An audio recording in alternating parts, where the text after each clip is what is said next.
Nous sommes en train de vous parler du tourisme de mémoire. Aujourd'hui, nous allons continuer de comprendre le commerce triangulaire. C'est très important que vous puissiez connaître que un pays impuissant sera dominé par un pays puissant.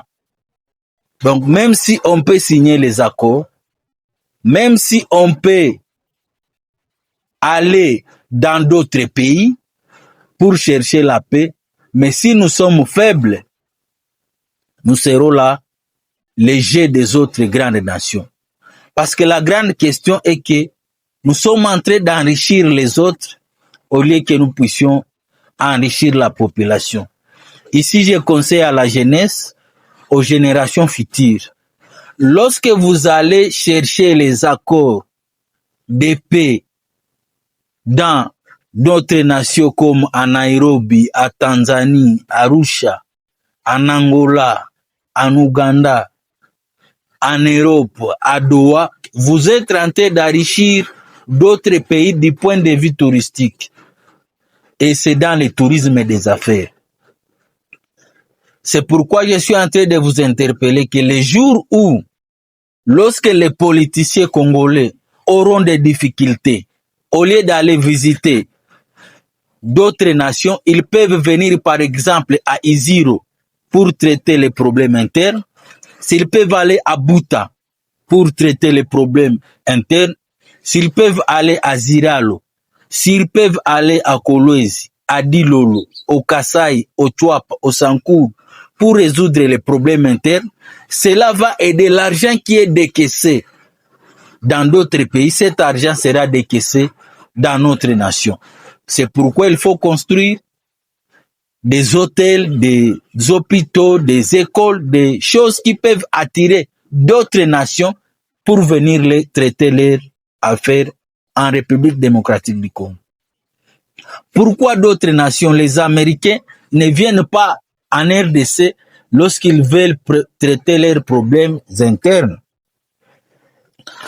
C'est pourquoi nous sommes en train de vous dire que notre objectif, c'est que nous puissions vous aider à voir comment nous pouvons transformer le potentiel de la RDC en argent.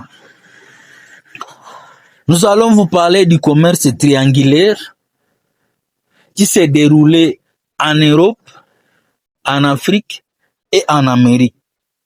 Vous devez savoir que des nations faibles seront dominées par des nations puissantes. Entre les 17e, le 15e siècle, des grandes puissances comme la France, l'Angleterre et le Portugal, qui étaient des pays puissants, surtout au niveau des navires, lorsqu'ils ont découvert le nouveau monde, ils avaient des armateurs qui avaient des équipages à voile et partaient en direction de l'Afrique chargés de pacotilles, armes, alcool, tissus. Mais vous devez savoir que la vie des marins au bord est très dure et manœuvrer les voiles, laver les navires, une nourriture médiocre. Parfois, ils avaient la maladie comme les scrobis.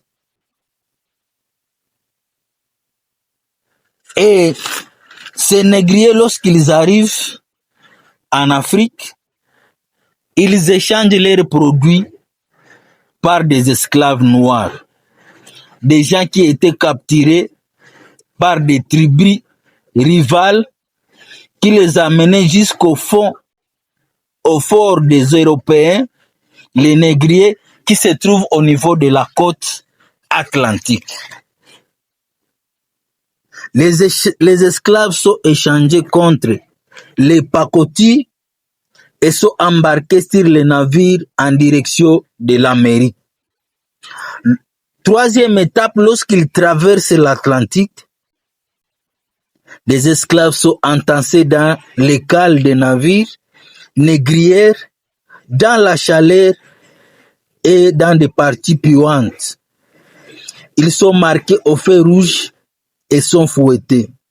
Beaucoup tombent malades et meurent pendant la traversée.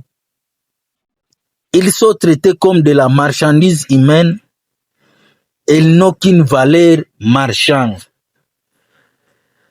Lorsqu'ils arrivent en Amérique, ils sont vendus et les familles sont séparées. On les met en jachère. Alors leur maître blanc, qui les fait travailler dans des plantations, à domicile ou dans des mines, ils sont considérés comme des animaux. Le maître doit les nourrir, mais peut en faire ce qu'il veut. Et l'autre étape, c'est que dans la vie des esclaves de plantation, les esclaves vivent dans des petites caves sans confort. Ils travaillent toute la journée dans des conditions difficiles.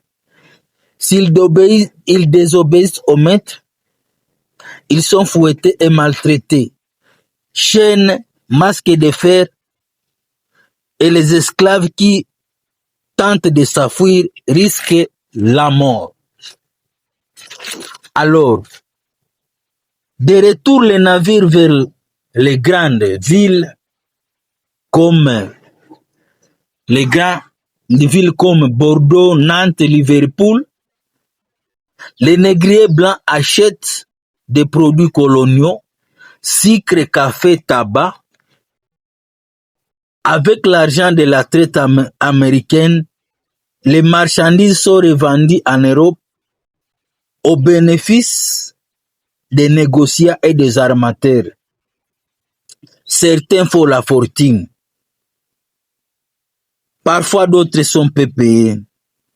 Et vous devez savoir qu'à un certain moment, il y a une révolte et fait de la traite.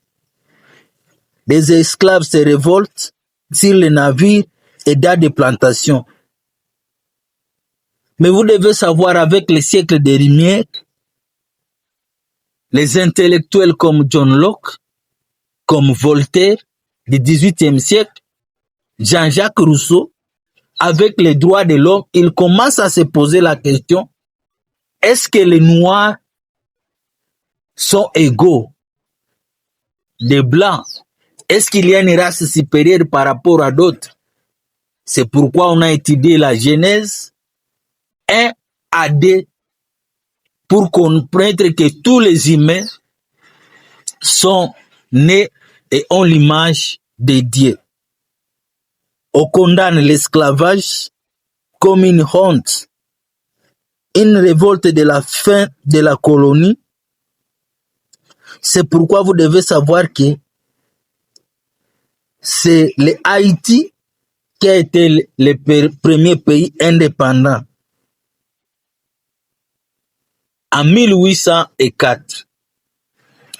Mais vous devez savoir qu'à cette époque aussi, il y a eu d'autres méthodes de production, des méthodes industrielles. Les villes comme Liverpool, Bordeaux, Nantes ont été construites grâce à la traite. Des captures noires furent utilisées un peu partout, dans l'Égypte des pharaons, en Grèce et à Rome. Et c'est ce que vous devez connaître. Donc, pourquoi nous vous avions enseigné tout ceci? Parce que beaucoup de gens veulent connaître leur origine, d'où ils sont venus. Et ils sont prêts à payer beaucoup d'argent que d'autres pays comme le Sénégal, la Tanzanie, le Gabon, la Guinée ont si capturé, et cela fait entrer beaucoup d'argent.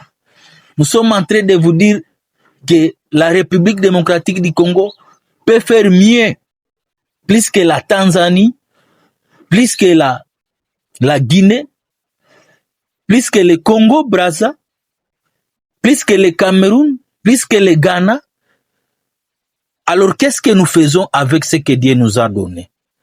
Merci de nous avoir suivis. Rendez-vous dans nos prochaines vidéos.